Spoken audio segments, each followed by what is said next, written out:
میں نے اللہ رب العزت سے پوچھا کہ اس باب میں وہ کیا رہنمائی فرماتے ہیں، تو جب تأمل کیا تو مجھے اللہ کا یہ کلام میرے دل میں القاء ہوا، وما من دابۃ فی الارض الا علی اللہ رزقها۔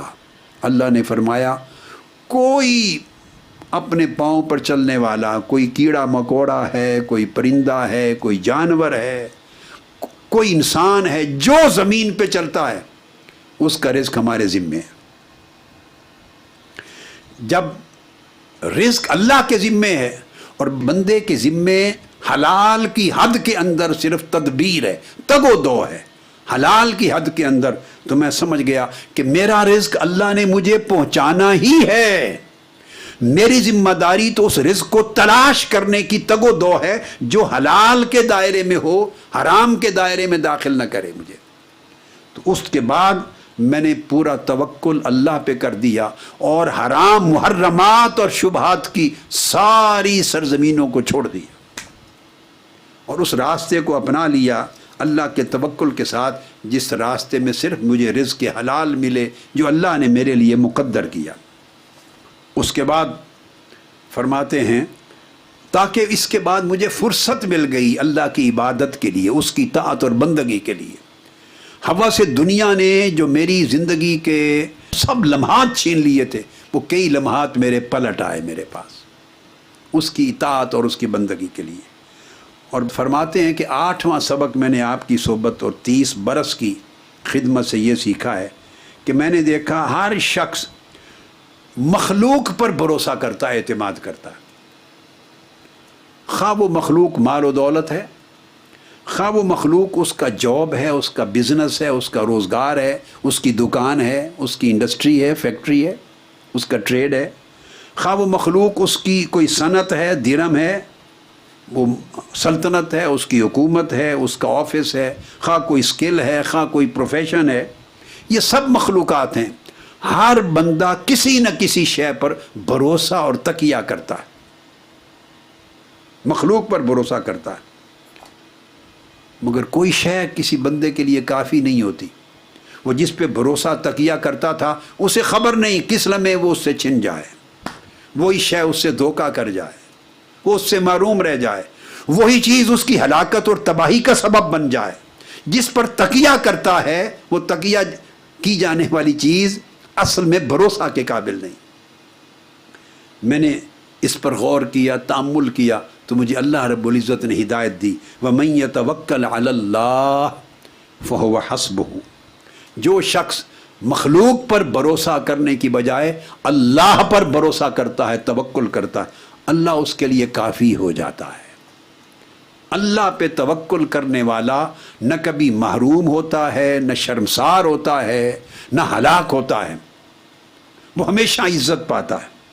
جب مجھے یہ معلوم ہوا تو میں جان لیا کہ اللہ ہی کی وہ ذات ہے جو اپنے امر کو اپنے مقام تک پہنچانے والی ہے اور قادر مطلق ہے۔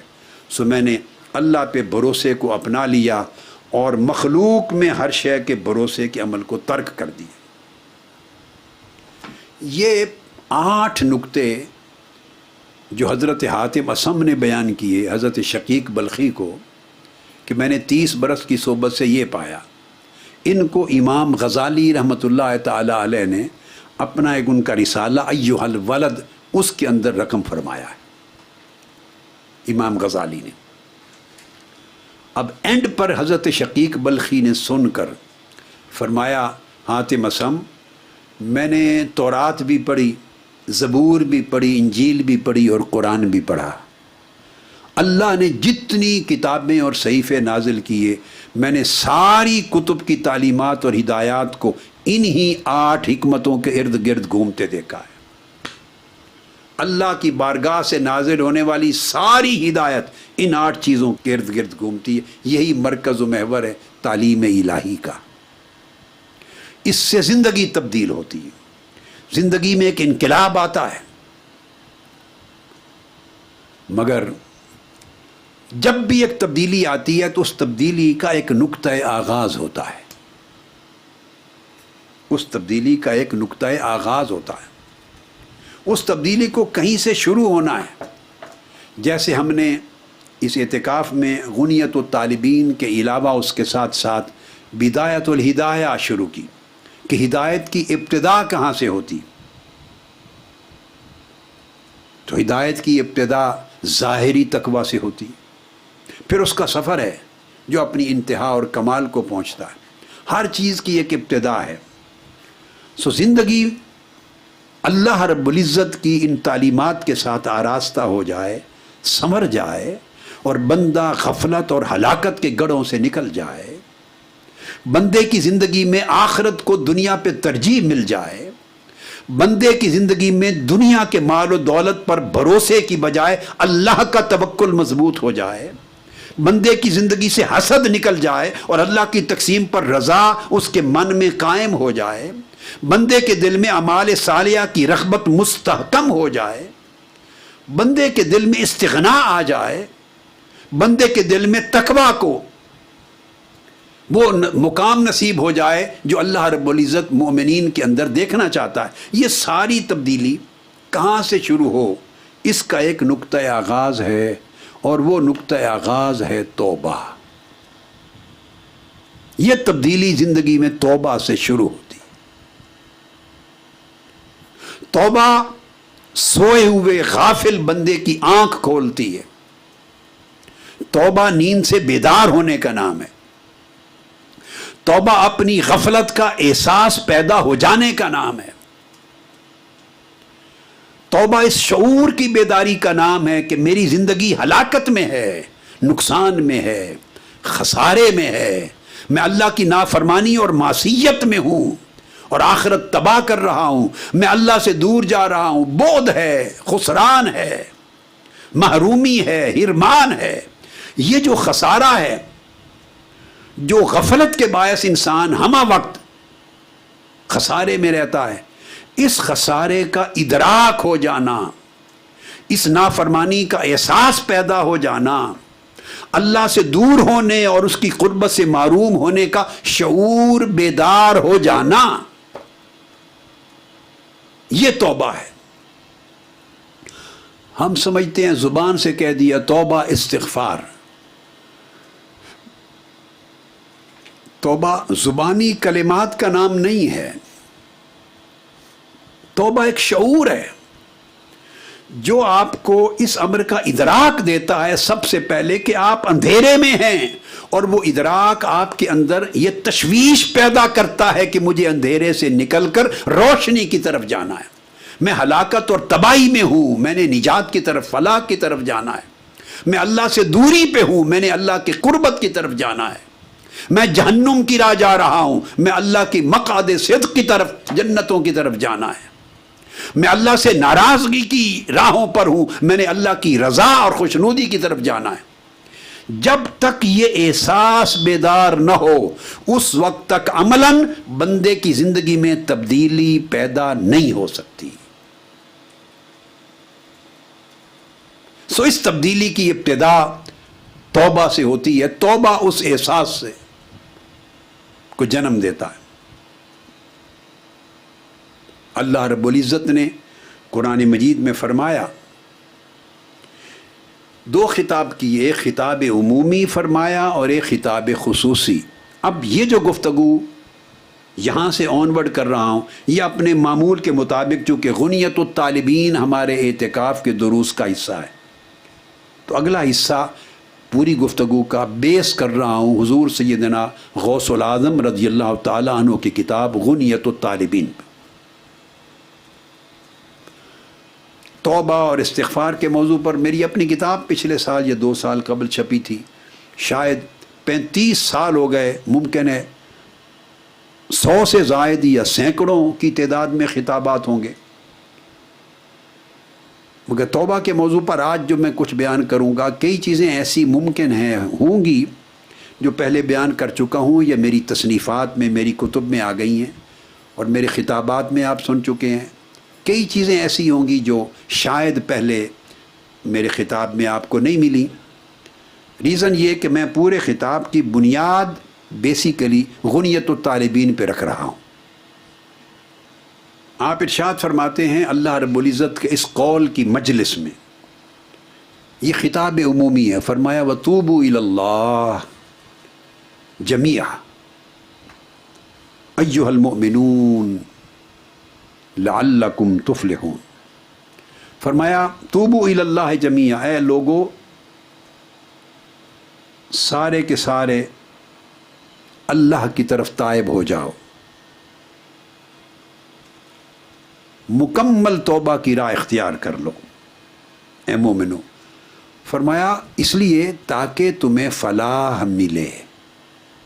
تو فلاح کا، اخروی نجات کا اور فلاح کا مدار توبہ پر ہے. یہ جو لفظ توبہ ہے اس کا معنی ہوتا ہے رجوع.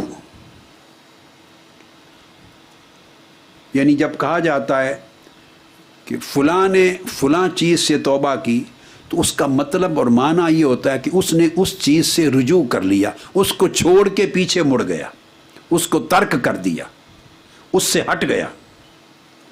سو توبہ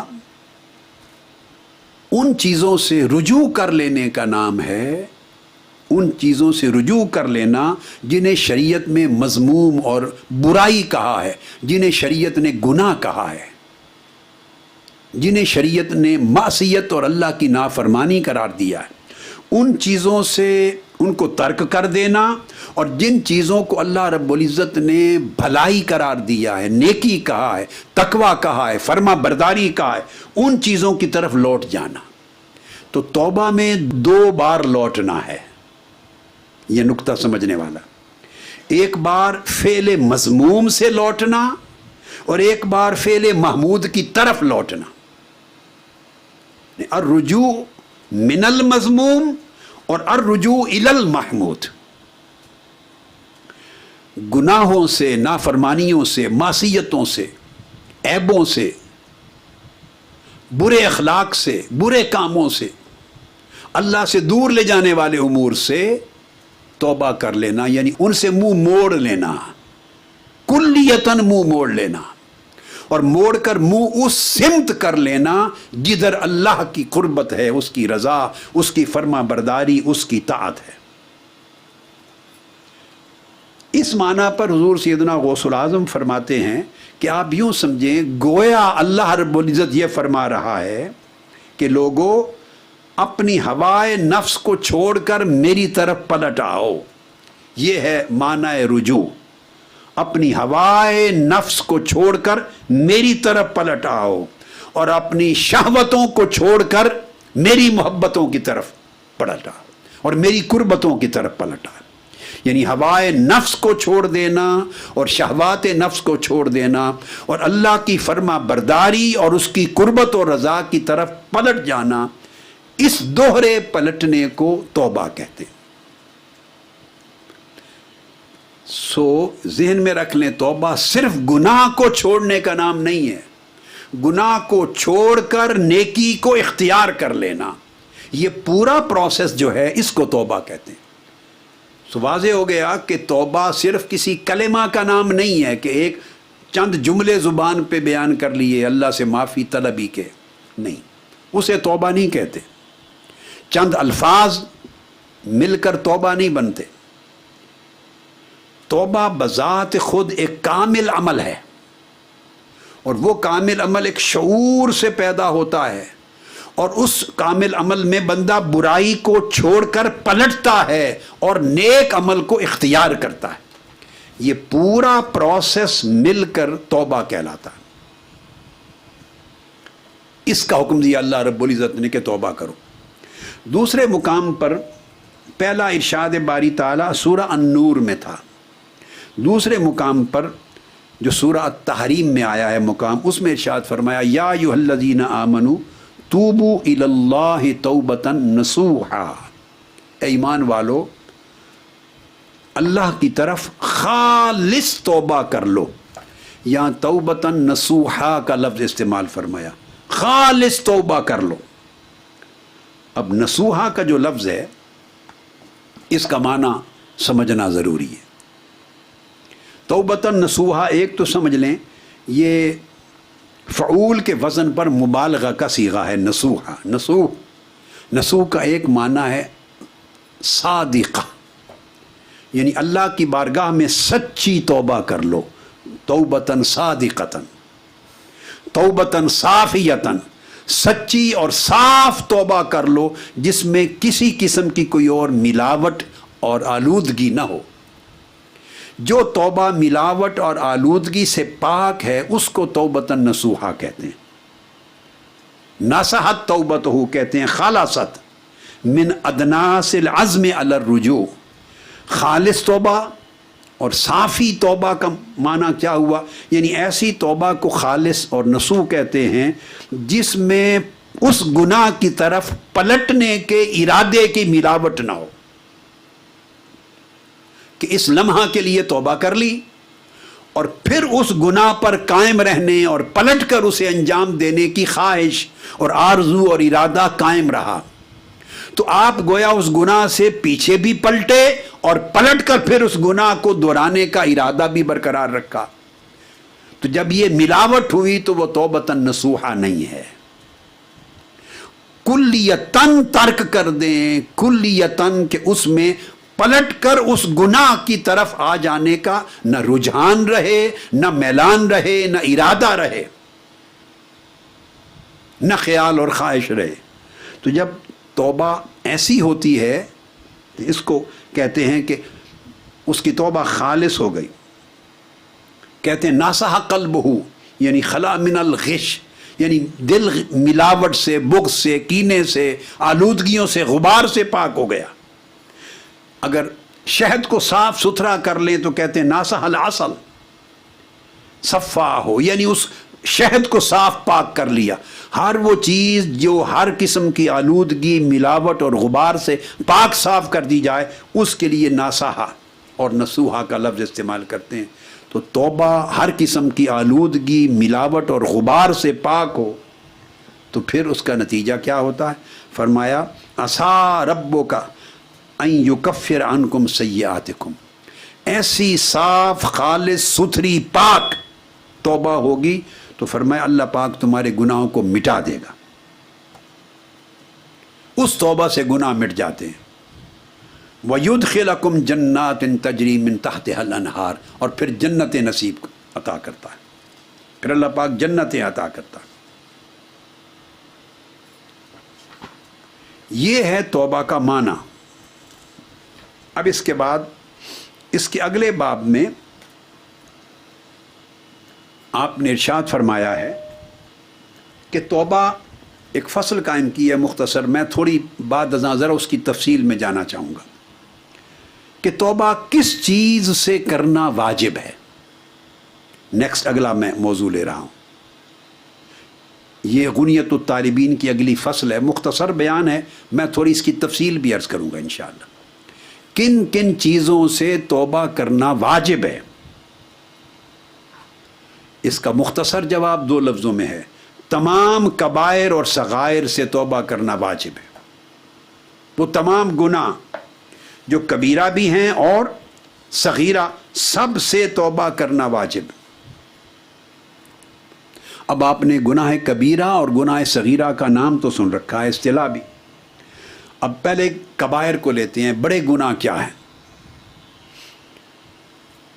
حدیث مبارکہ کی روشنی میں بعضوں نے کہا کہ 7 گناہ گنے کہ 7 گناہ گناہ کبیرہ میں آتے ہیں، بعضوں نے کہا کہ نہیں 9 گناہ کبیرہ ہیں، بعضوں نے کہا 11 ہیں، بعضوں نے کہا 17 ہیں گناہ کبیرہ۔ حضرت عبداللہ ابن عباس رضی اللہ تعالیٰ عنہ کے پاس قول پہنچا حضرت ابن عمر کا کہ انہوں نے گن کے بتایا یہ 7 گناہ گناہ کبیرہ ہیں، انہوں نے کہا کہ نہیں گناہ کبیرہ تو 70 ہیں، گناہ کبیرہ تو 70 ہیں، خالی 7 کہاں سے ہو گئے؟ یہ عبداللہ ابن عباس رضی اللہ تعالیٰ عنہ نے فرمایا۔ الغرض کسی نے کہہ دیا کہ 700 گناہ گناہ کبیرہ ہے۔ اب اس کا سبب بیان ہوا کہ وہ گناہ کبیرہ عدد اتنا کیوں ہے، اس کی تعریف حضور سیدنا غوث العظم رضی اللہ تعالیٰ عنہ نے فرمایا کہ حضرت عبداللہ ابن عباس کہا کرتے تھے کل ما نہى اللہ عنہ فہو کبیر، ہر وہ چیز جس سے اللہ رب العزت نے منع کیا ہے وہ گناہ کبیرہ ہے۔ ہر وہ چیز، ہر وہ عمل، ہر وہ فعل جس سے اللہ نے منع کیا ہے وہی کبیر ہے، وہ گناہ کبیرہ ہے۔ اس لیے کہ اللہ منع کرے اور مومن اس کو صغیر سمجھے، چھوٹا گناہ سمجھے، تو گویا اس طرح اللہ کے امر اور نہی کی اہانت ہو گئی۔ اس لیے عرفاء اور اولیاء اور اہل اللہ اور صالحین یہ کہتے ہیں یہ تعین اپنی جگہ بجا، مگر جس نے اللہ کی طرف جانا اور اللہ کی قربت کو پانا ہے اسے سمجھ لینا چاہیے کہ ہر وہ چیز جس سے اللہ نے منع کر دیا وہ کبیرہ ہے، ہر وہ چیز جس سے اللہ ناراض ہوتا ہے وہ کبیرہ ہے، ہر وہ چیز جو اللہ سے دور لے جاتی ہے وہ کبیرہ ہے، ہر وہ چیز جو اللہ کے غضب کا باعث بنتی ہے وہ کبیرہ ہے۔ اس لیے اس کی تعریف کی گئی، وہ تعریف ان تمام امور پر حاوی آ جائے گی، یعنی اس کا احاطہ کر لے گی۔ تعبیر یہ ہے کہ ہر وہ گناہ جس پر حد مقرر کی گئی ہے، میں 4 تعریفیں دیتا ہوں، 4 تعریفیں ملائیں گے تو گناہ کبیرہ کا پورا مفہوم کلیئر ہو جائے گا۔ اس میں سے ایک قسم جس پر حد مقرر کی گئی سزا، وہ بھی گناہ کبیرہ ہے۔ دوسری شکل ہر وہ عمل، وہ گناہ یا فعل جس پر اللہ رب العزت نے کسی قسم کی آخرت کی سزا کی وعید سنائی ہے، دوزخ کی وعید سنائی گئی ہے، یا اپنے غضب کی وعید سنائی ہے، یا کسی بھی شکل میں اخروی زندگی کے عذاب کی اور سزا کی وعید سنائی ہے، وہ گناہ کبیرہ بن جاتی۔ ایک ہے حد جو عدالت نافذ کرتی ہے، ریاست نافذ کرتی ہے، باقاعدہ پنشمنٹ آپ کی ایگزیکیوٹ ہوتی ہے۔ ایک وہ جس پر اس طرح کی حد مقرر نہیں، اخروی سزا کا ذکر ہے، آخرت کی سزا کا، عذاب کا، وہ گناہ کبیرہ ہے۔ اس میں مثلا سود کھانا، اس کے لیے وہ حد نہیں ہے جیسے خاص جرائم کے اوپر حد مقرر ہوتی، مگر یہ گناہ کبیرہ ہے، چونکہ اس حد سے بڑی حد مقرر کی گئی ہے دوزخ کی، اس کو دوزخ کی سزا دی۔ یتیم کا مال کھانا، اس کے لیے وہ جو عدالت جو نافذ کرتی ہے، وہ یا لاء میں جو لکھا ہوتا ہے کہ یہ اس کی کوانٹم آف پنشمنٹ ہے، وہ نہیں ہے، مگر اس سے بڑھ کر ہے، چونکہ دوزخ کا عذاب دنیا کے عذاب سے زیادہ سخت ہے۔ یہ گناہ کبیرہ ہے۔